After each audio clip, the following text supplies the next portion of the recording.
তুমি কালকে খেতে দিয়েছিলাম। তুমি এখানে চলে আসছো।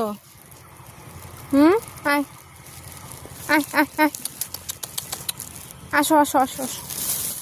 কি দেবো তোমার? এখানে তো দোকানও নেই, এই যে আশেপাশে রাস্তা। কি খাবে তুমি? তোমার যে কালকে রাস্তায় দেখেছিলাম, একটু আদর করি। কি দেবো মা? কি খাবে? কালকে ওকে রাস্তায় দেখছিলাম, আজকে বাড়ি নিয়ে যাচ্ছি কিছু খেতে দেওয়ার জন্য। আচ্ছা, খেতে দেবো। তুমি কে? চিকেন টিকেন কিছু নেই, যে মাছ দিয়ে আর একটু মাছ সিদ্ধ করা ঝোল আছে,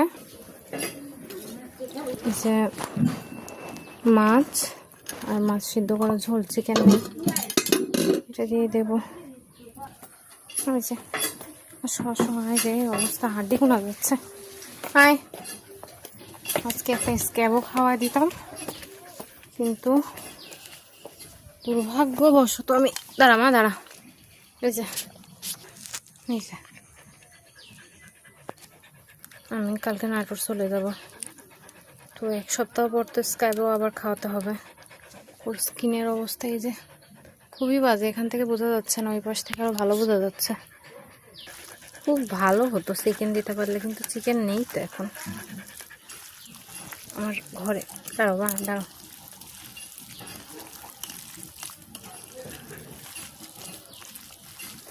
এখানে দিচ্ছি কেন?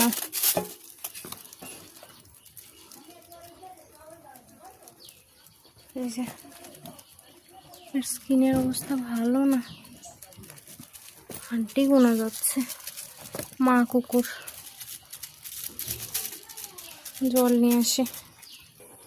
এই যে খাওয়ার পরে বসে আছে, সব শেষ হয়ে যখন জল দিয়েছিলাম। খাও, থাকো এখানে থাকো। এর নাম রাখছি, যাও না যাও না, এর নাম রাখছি সুন্দরী। এবার বাড়ির ভিতরে আসতে ভয় পায়, কারণ আমার যেগুলো আছে সেগুলো ধরে ধরে মারে। এখন আজকে ওরে খেতে দেওয়ার মতো তেমন কিছু ছিল না, যাই হোক সামান্য ভাত আর মাছ দিয়ে মেখে দিয়েছি। আরেক সুন্দরী, ইনি গতকালকে এনাকে বিস্কুট খেতে দিয়েছিলাম, তারপর থেকে উনি আমাকে চিনতে পেরেছে। আজকে আমার সাথে আসছে, ওখানে খাইছে, খেতে এখানেই ছিল। যখন ওকে খেতে